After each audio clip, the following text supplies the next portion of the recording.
बंसीपुर नाम का एक गांव था जहां साल भर से मौसम के खराब होने के कारण बिजली नहीं आती थी। बंसीपुर गांव कभी उजाले के नाम से जाना जाता था, पर आज उस गांव में चारों तरफ अंधेरा छाया हुआ था। ऐसे मानो जैसे सभी लोग बरसों पुराने बिना बिजली के जमाने में जी रहे थे। ऐसे ही एक दिन गांव की सारी औरतें कुएं पर से पानी लाकर अपनी सारी जरूरत को पूरा करती थी।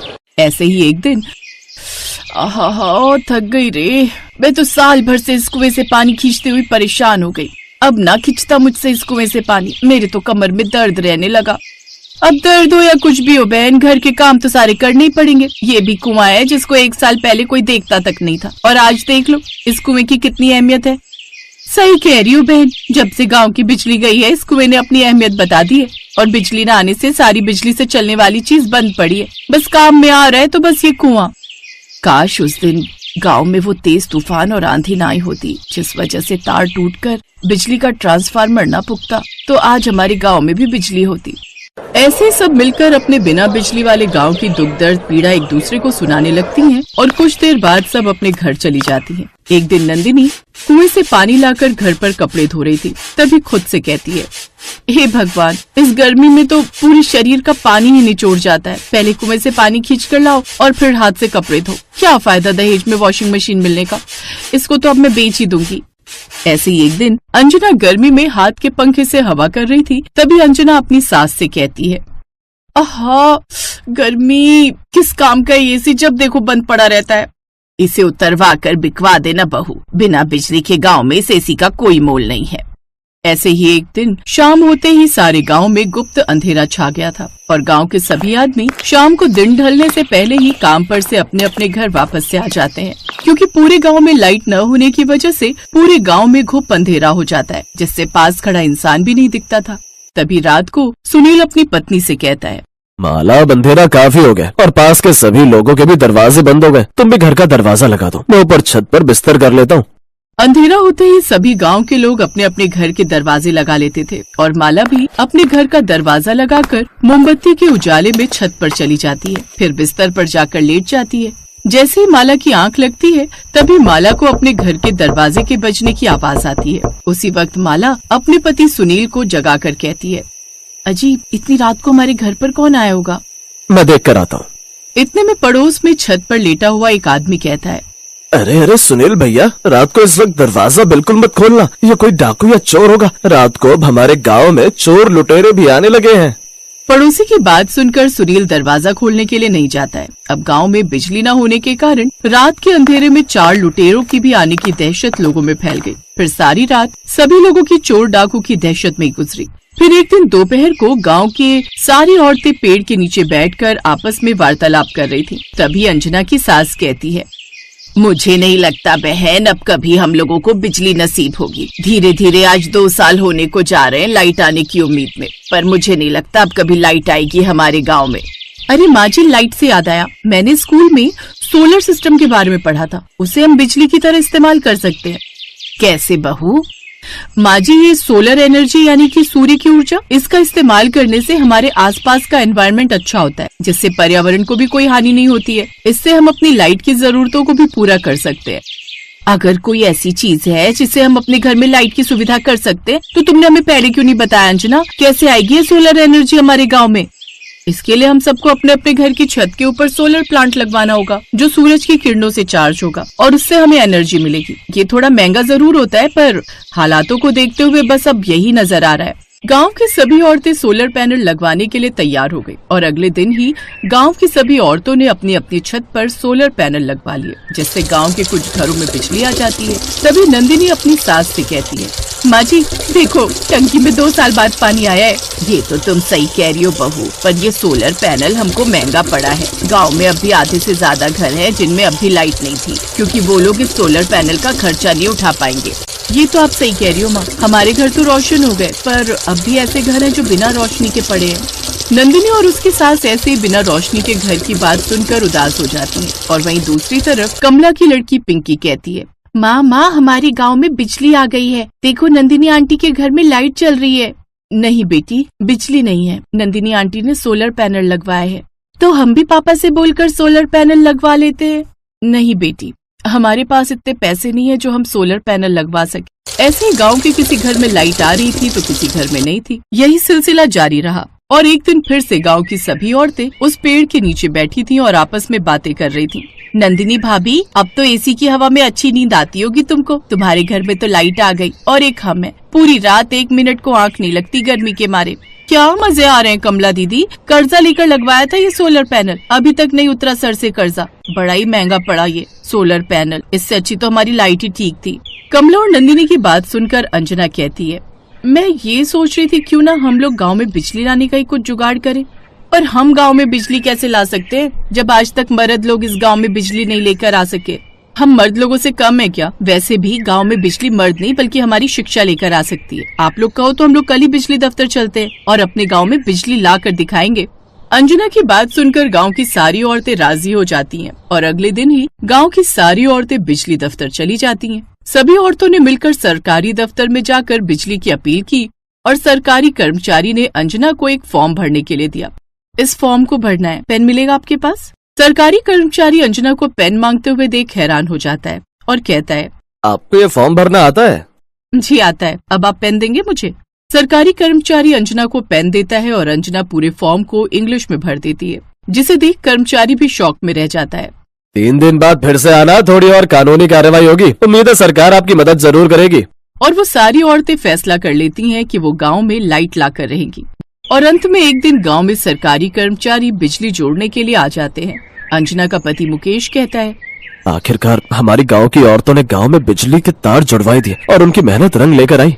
सभी लोग गांव में 2 साल बाद बिजली आने के इंतजार में खुश हो रहे थे और थोड़ी देर बाद बिजली के तार जुड़ जाते हैं और गांव के सभी घर और सड़कें उजागर हो जाती हैं। ये लाइट आ गई। सभी बच्चे लाइट आने की खुशी में बाहर सड़क पर रोशनी में नाचने लगे। पूरे 2 साल बाद बंसीपुर गांव में लाइट आई थी। अब घर में पड़ी सूखी टंकियों में भी पानी आना शुरू हो जाता है और गांव के सभी लोग रात को सड़कों पर खड़े होकर लाइट का आनंद ले रहे थे।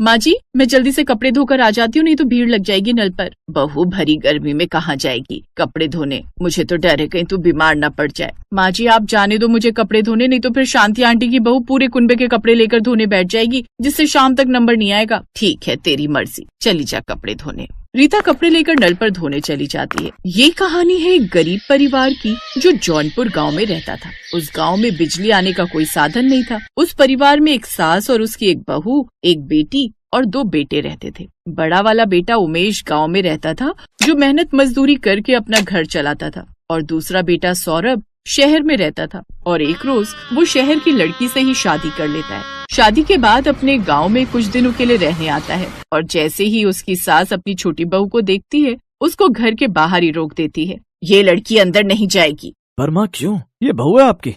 तुमने शादी करने से पहले अपनी माँ को एक बार भी बताना जरूरी नहीं समझा। माना माँ मेरी गलती है, पर मुझे माफ कर दो। कमला अपनी बेटी की खुशी के लिए रिंकी को अंदर बुलाती है और उसे अपनी बहू स्वीकारती है। थोड़ी देर बाद जब रात होने लगती है तो सारे गांव में लाइट की जगह मिट्टी के दिए जलने लगते हैं, जिसे देखकर रिंकी अपनी सास से बोलती है, माँ जी ये गांव के किसी भी घर में और हमारे घर में लाइट क्यों नहीं जल रही है? बहू लाइट? हमारे गांव में बिजली नाम की तो कोई चीज ही नहीं है जो लाइट जलेगी। हम सभी लोग अपने कामों को दिन ढलने से पहले ही निपटा लेते हैं और रात दिए जलाकर काटते हैं। क्या? ये क्या कह रही हो माँ जी आप? इतनी भयंकर गर्मी में वो भी बिना लाइट के कैसे रहती हो आप? रिंकी अपनी सास की बात को सुनकर बुरी तरह से चौंक गई और उसको यकीन नहीं हुआ कि यहाँ इस गांव में लाइट नहीं है। फिर आधी रात को रिंकी अपने पति को जगाती है। ये कहाँ लेकर आ गए हो तुम मुझे? मैं चैन की सांस भी नहीं ले पा रही हूँ। पता भी है कितनी गर्मी लग रही है। अरे यार रिंकी सो जाओ, ये कोई समय उठाने का? आंख बंद करके सो जाओ, नींद आ जाएगी। सौरभ ऐसे बोलकर सो जाता है और रिंकी सारी रात करवट बदलती रही और पूरी रात गर्मी की वजह से सो नहीं पाई।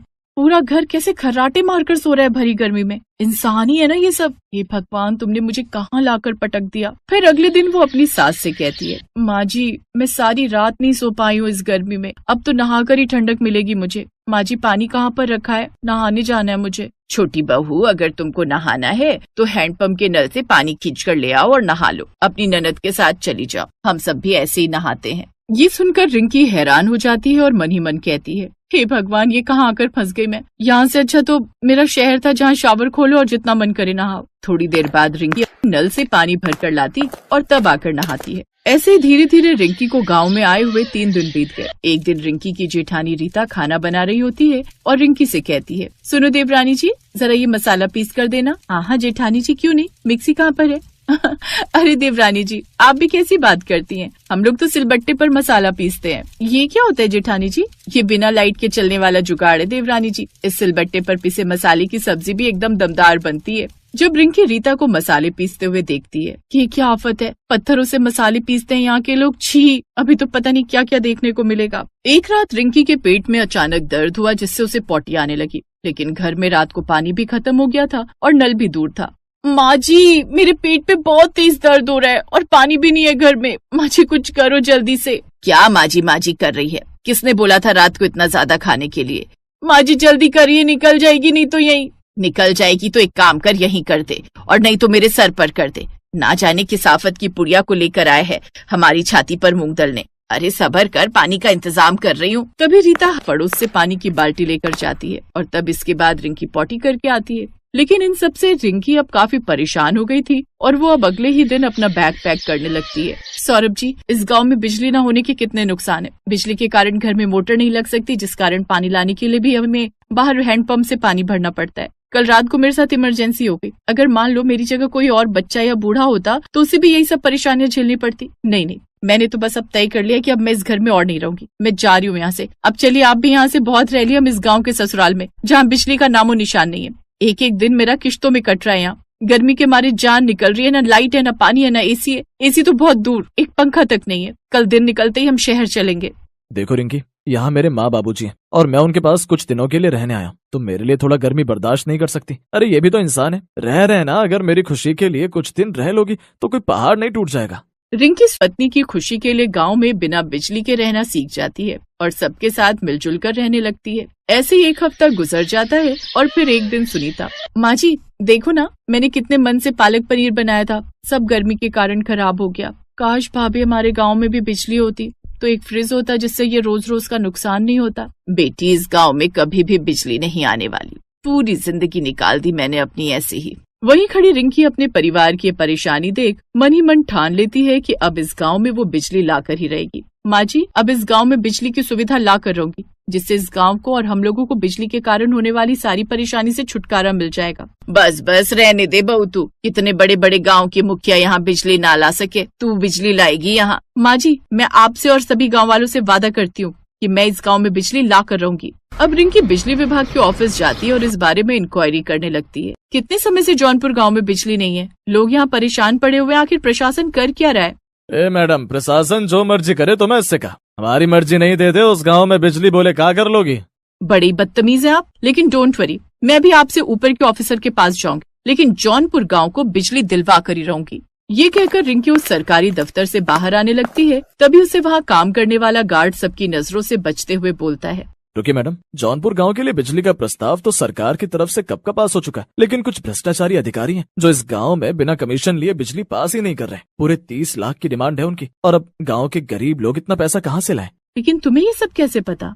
क्योंकि मैं भी उसी गांव में रहता था, लेकिन बिजली न होने के कारण मेरे छोटे छोटे पोता पोती को काफी दिक्कत होने लगी थी, जिस कारण मुझे मजबूरी में वो गांव छोड़ना पड़ा। और यहाँ नौकरी करते हुए मुझे पता चला कि गांव तक बिजली न पहुंचने का असली कारण भ्रष्टाचारी लोग हैं। ओह, तो ये बात है। इसका मतलब भ्रष्टाचारी लोग जौनपुर गांव और बिजली के बीच रोड़ा बने हुए हैं। लेकिन अब मुझे उस रोड़े को बीच से हटाना ही होगा। आपको मेरा एक काम करना होगा। क्या आप मुझे उस अधिकारी से मिलवा सकते हैं? हाँ बिटिया, अपने गाँव की भलाई के लिए मैं कुछ भी करूँगा। रामदीन यानी कि वो गार्ड रिंकी को उस अधिकारी से मिलवा देता है। ओ, तो आप कानपुर गांव को बिजली दिलवाना चाहती हैं? ठीक है, मिल जाएगी, लेकिन इसके लिए आपको पूरे 30 लाख रुपए देने होंगे। बोलो, दे पाओगी इतनी कीमत?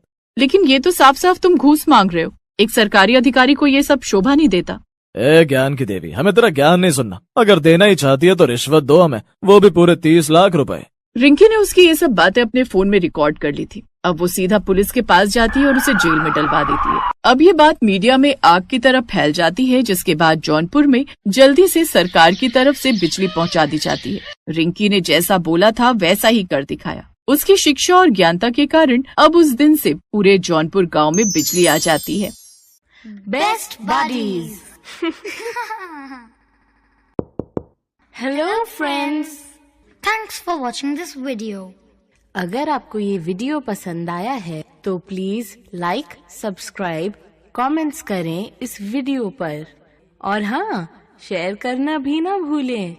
और भी मजेदार वीडियो देखने के लिए नीचे दिए गए बेल आइकॉन को दबाएं। देखते रहिए बेस्ट बडीज।